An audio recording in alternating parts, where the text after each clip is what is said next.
Welcome friends.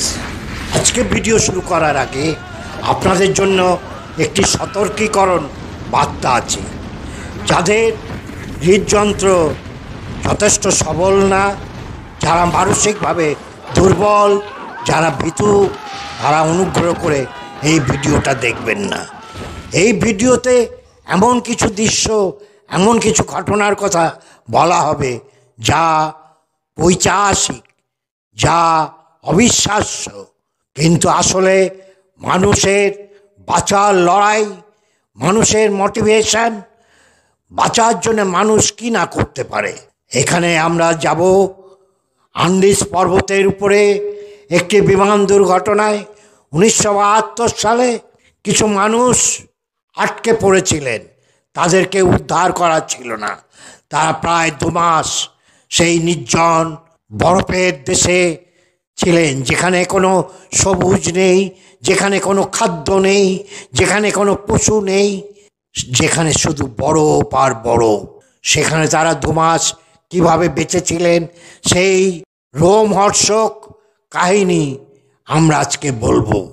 সেই বিমান যাত্রীরা বাঁচার জন্যে শেষ পর্যন্ত নিজেদের মৃত প্রিয়জন, বন্ধুবান্ধবদের কাঁচা মাংস খেয়ে বেঁচেছিল। তাই যারা ভয় পাবেন তারা এই ভিডিওটা দেখবেন না। এবার আমরা আসল গল্পে যাই, চলুন। আমি আপনাদের সুজয় বলছি। আমার ইউটিউব চ্যানেলের নাম সুজয় দে। আমার ভিডিও যদি আপনাদের ভালো লাগে তাহলে লাইক করুন, শেয়ার করুন বন্ধুদের, আর আপনাদের মতামত কমেন্টে জানান। যারা এখনও সাবস্ক্রাইব করেননি তারা চটপট লাল সাবস্ক্রিপশন বাটনটা ক্লিক করুন এবং নোটিফিকেশান বেলটা বাজিয়ে দিন। যারা আমার সাথে আছেন, সাবস্ক্রাইব করেছেন, তাদের অসংখ্য ধন্যবাদ।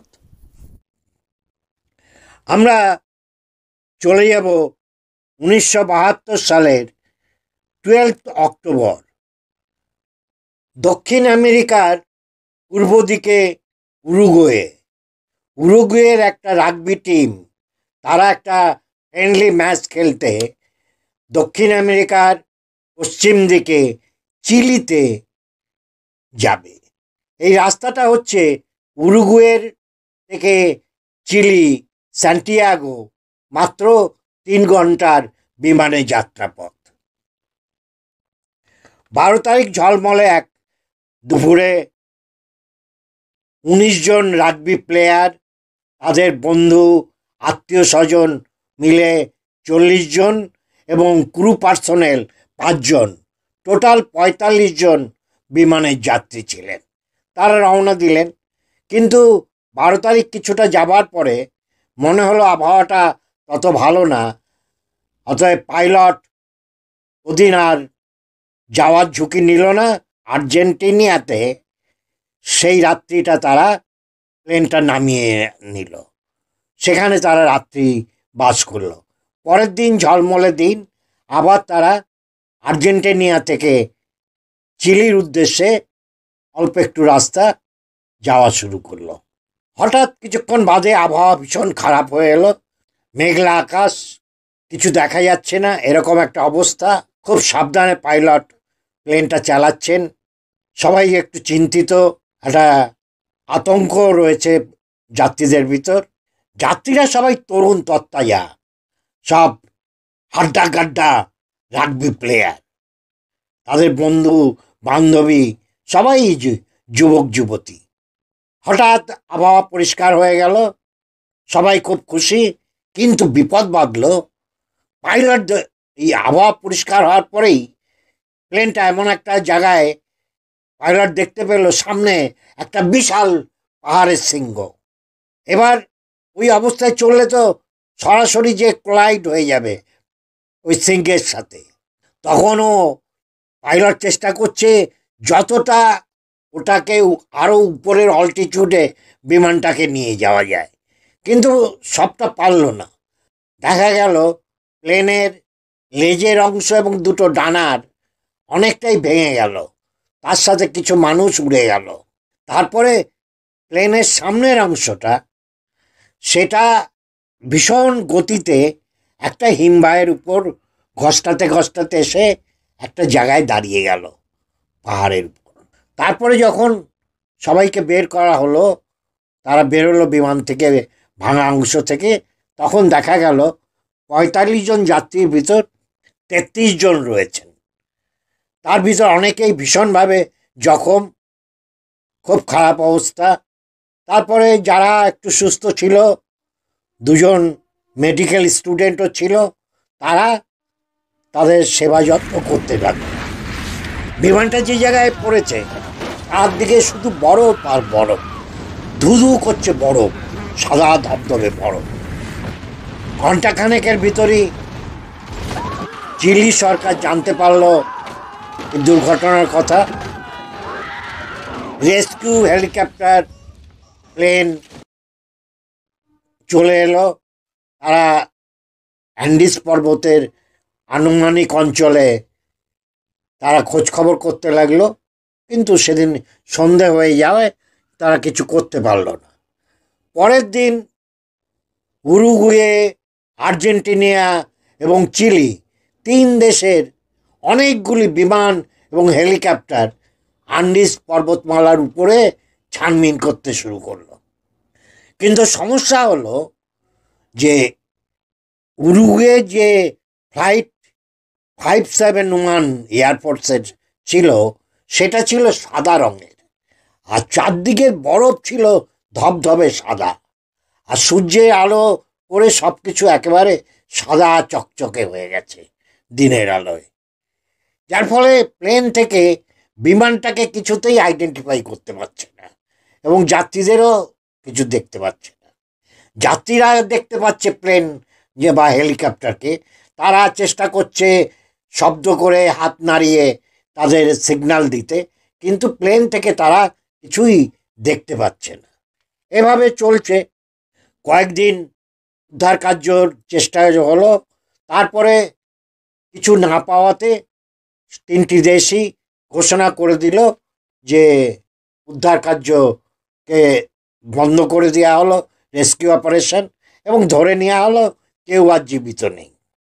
এবং এই যে পাহাড়ের উপর যেখানে এরা পড়েছে, চারদিকে শুধু বরফ আর বরফ, মাইলের পর মাইল শুধু বরফ। এখানে সমস্যা হলো খাদ্য নেই, আবহাওয়া অনুকূল নয়, প্রায় 33°-সেলসিয়াস টেম্পারেচার। এখানে স্নো ব্লাইন্ডনেস হবার সম্ভাবনা। এখন বরফের উপর সূর্যের আলো পড়লে যে বিকিরণ ঘটে, তাতে খুব দ্রুত চোখ অন্ধ হয়ে যায়। তারপর কোনো খাবার নেই। যেটুকু প্লেনের যে অংশটুকু এসেছিল তার ভিতর যে করে কটা লাগেজ ছিল, তার থেকে কিছু ড্রাই ফ্রুট, কিছু চকলেট, কিছু হুইস্কির বটল এই পাওয়া গেল। সে দিয়ে এতজন মানুষের কদিন চলবে? এখান থেকে উদ্ধারের কোনো সম্ভাবনা নেই। এবার জল নেই, সবচেয়ে বড় সমস্যা। জল নেই, কোনো সবুজ নেই, কোনো প্রাণী নেই, কোনো খাদ্যের কোনো ব্যাপারই নেই। তাই এর ভিতরে 2-1জন মেকানিক্যাল ইঞ্জিনিয়ার ছাত্র ছিল। তারা একটু বৈজ্ঞানিক উপায়ে সূর্যের আলো দিয়ে লোহার পাতের উপর বরফ দিয়ে ফোঁটা ফোঁটা করে বরফকে গলিয়ে জল, হুইস্কির বোতলে জল ভরতে থাকলো। সেই জল রেশনিং করে দিনে আপনি 2-4 ফোঁটা খেতে পারবেন। এখন এইভাবে তো আর গ্যালন গ্যালন জল তৈরি করা যাচ্ছে না। সূর্য অস্ত গেলে আর কোনো কিছু করার উপায় নেই। আর খাবার তো ওই যেটুকু সবাই টিফিন হিসেবে এনেছিল সেটা দিয়ে, সেটাকে ভীষণ কড়া করে রেশনিং করা হলো। কেউ একটা লজেন্স 3 দিন ধরে খাচ্ছে, কেউ একটা চকলেট 2 দিন ধরে খাচ্ছে। এই হচ্ছে রেশনিংয়ের অবস্থা। তাতেও কদিন চলবে? অক্টোবর শেষ হলো, নভেম্বর শেষ হলো, ইতিমধ্যে আবার একটা বড় দুর্ঘটনা ঘটল। একটা হিমবাহ হঠাৎ নিচে গড়িয়ে এলো, অ্যাভালান্স যাকে বলে।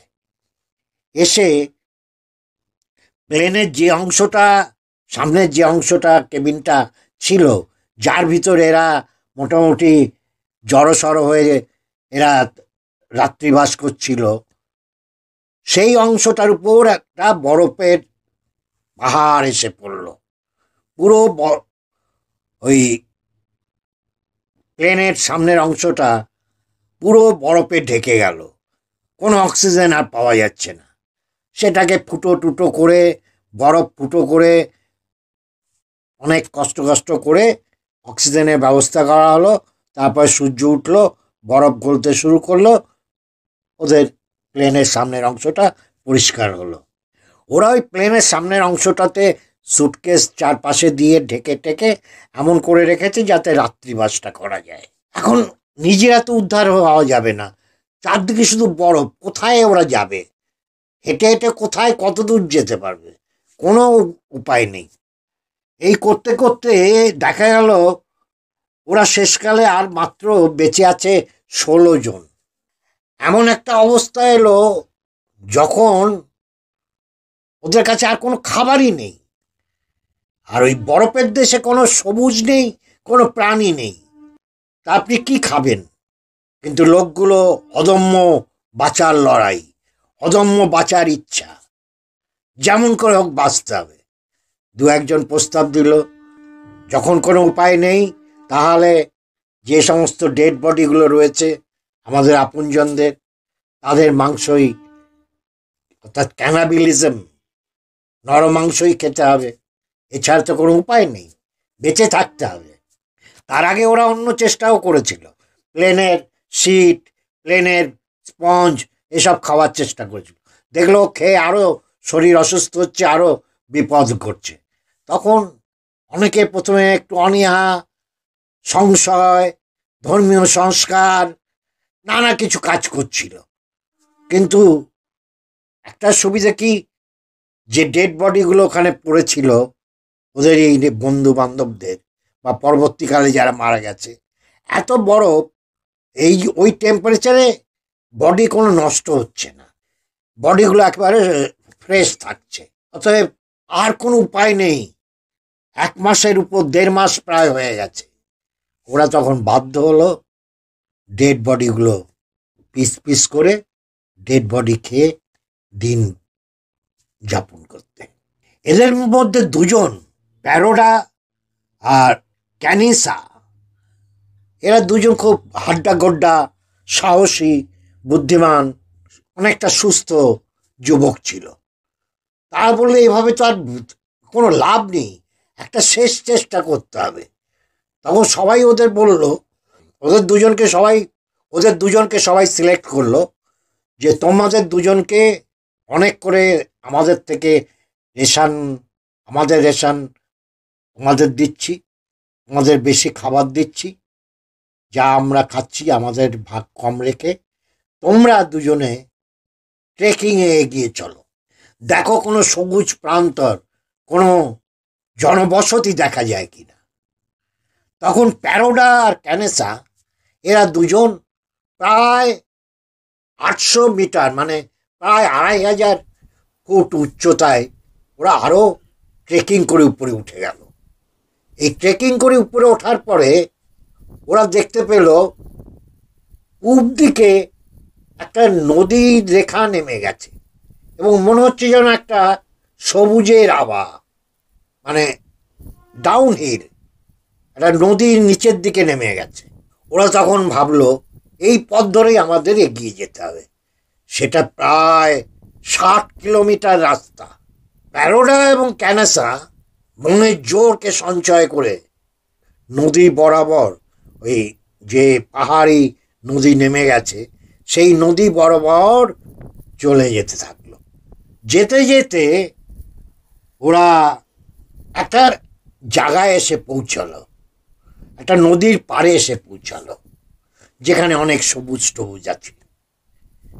সেখানে ওরা দেখলো নদীর ওপারে ঘোড়ায় করে 3 জন লোক আসছে। ওরা খুব চিৎকার করলো, হাত নাড়ছে, কিন্তু পাহাড়ি নদী তো, পাহাড়ি নদীতে যেটা হয় উপরের দিকে খুব জোরে স্রোত বয়, হুড় হুড় করে শব্দ হচ্ছে, কিছুই শোনা যাচ্ছে না। যারা হরিদ্বার গেছেন ঋষিকেশ গেছেন, দেখবেন যে গঙ্গার কি সাউন্ড, যার ফলে হলো কি ওরা কিছু শুনতে পাচ্ছে না। তখন ওদের দিক থেকে, ওই পার থেকে ঘোড়ার পিঠে একজন সর্দার টাইপের লোক, সে একটা পাথরে কিছুটা কাগজ জড়িয়ে এবং একটা লেখার পেন দিয়ে ছুঁড়ে মারল এপারে। সেখানে এবার প্যারাডো ক্যানেসা তাদের কথা লিখলো যে 2 মাস আগে একটা প্লেন অ্যাক্সিডেন্ট হয়েছে, বোধহয় তোমরা জানো। আমরা সেই প্লেন অ্যাক্সিডেন্টে কিছুজন বেঁচে আছি এখনো, আমাদের উদ্ধারের চেষ্টা করা হোক। ওরা ওইটা আবার লিখে ছুঁড়ে মারলো ওই পারে, যারা ঘোড়ার পিঠে এসেছিল।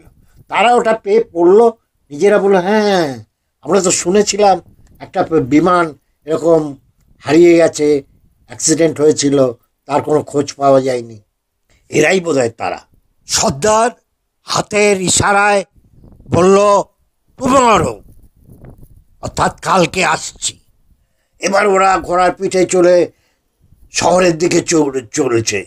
চলতে চলতে ওরা আর্জেন্টিনিয়ার এক শহরে এসে সেখানে সব জানালে এবার সেখানকার যারা মিলিটারি কমান্ডার তারা তো সব জানে। তারা বললো ঠিক আছে, শীঘ্রই। তারা 2টো হেলিকপ্টার নিয়ে চলে এলো, এসে ওদের 2জনকে উদ্ধার করে নিয়ে চলে গেল। ওদের রেস্ট ফেস্ট করিয়ে একটু সুস্থ করিয়ে নিয়ে বলল এবার বলো বাকিরা কোথায় রয়েছে। 16 জনের ভিতর ওরা 2জন, ওখানে রয়ে গেছে আরও 14 জন স্পটে, যদি বেঁচে থাকে। ওরা তো তখনও জানে না কে বেঁচে আছে না আছে। ওরা 14 জনকে ছেড়ে এসেছে। এবার 22 তারিখে প্লেন এলো। 22 তারিখে এসে প্লেন অনেক কষ্টে, খুব দুর্গম জায়গা, তো লোকেট করাই খুব মুশকিল, তবু প্যারাডো ক্যানেসার সাহায্যে ওরা লোকেট করে 6 জনকে লিফট করলো। এটা 22শে ডিসেম্বরের কথা। 23শে ডিসেম্বর বাকি যারা থাকলো 8 জনকে উদ্ধার করা হলো এবং সারা পৃথিবীতে হই হই পড়ে গেল। সারা পৃথিবীতে ফিল্ম, নাটক, নেটফ্লিক্সে সমস্ত জায়গায় এই ঘটনার উপর ডকুমেন্টারি, সিনেমা, থিয়েটার হলো, বই লেখা হলো অসংখ্য। যে মানুষের মোটিভেশন এবং বাঁচার ইচ্ছা যদি থাকে, সত্যিকারের লড়াই করার মানসিকতা যদি থাকে, কোনো প্রতিকূলতাই প্রতিকূলতা না, সমস্ত প্রতিকূলতাকে হটিয়ে আমরা জিততে পারি। এটাই আমাদের লেসন। এবং প্যারোডা ছিলেন একজন মেডিকেল স্টুডেন্ট, তিনি পরবর্তীকালে ডাক্তার হন এবং তিনি একজন মোটিভেশনাল স্পিকার হিসেবে সারা পৃথিবীতে তার এই অভিজ্ঞতার কথা তিনি বলেছেন, মানুষকে উদ্বুদ্ধ করেছেন যে লড়াইটা কি, জীবনে বাঁচার জন্য লড়াই। হেরে যাওয়ার মানসিকতা থাকলে মানুষ জিততে পারবে না কোনোদিন। লড়াই করে যেতে হবে, যে কোনো প্রতিকূলতার বিরুদ্ধে লড়াই। তার কারণ ওরা যাদের মাংস খেয়েছে তারা ছিল ওদের অতি প্রিয় বন্ধু, আত্মীয়, তাদের শরীরের মাংস ওরা খেয়েছে শুধু বাঁচার জন্যে। এটা গল্প না, এটা 1972 সালের উরুগুয়ের এয়ারফোর্সের ফ্লাইট 571-এর সত্যিকারের গল্প। রোজ বলি আপনারা ভালো থাকুন, সুস্থ থাকুন, আনন্দে থাকুন। আনন্দই হচ্ছে ঈশ্বর, আনন্দই হচ্ছে আল্লাহ। আর এই যে কাহিনী বললাম সেখানে প্রমাণ হলো যে ঈশ্বর বা আল্লাহ কোনো ভূমিকা নেই। যা ভূমিকা মানুষের ইচ্ছা শক্তির, মানুষের মনের জোর। ওই সমস্ত কিয়ামত ফিয়ামত কোনো ঘটনা না। মানুষ ইচ্ছে করলে জিততে পারে, মানুষের ইচ্ছে না থাকলে মরবে, এটাই শেষ কথা।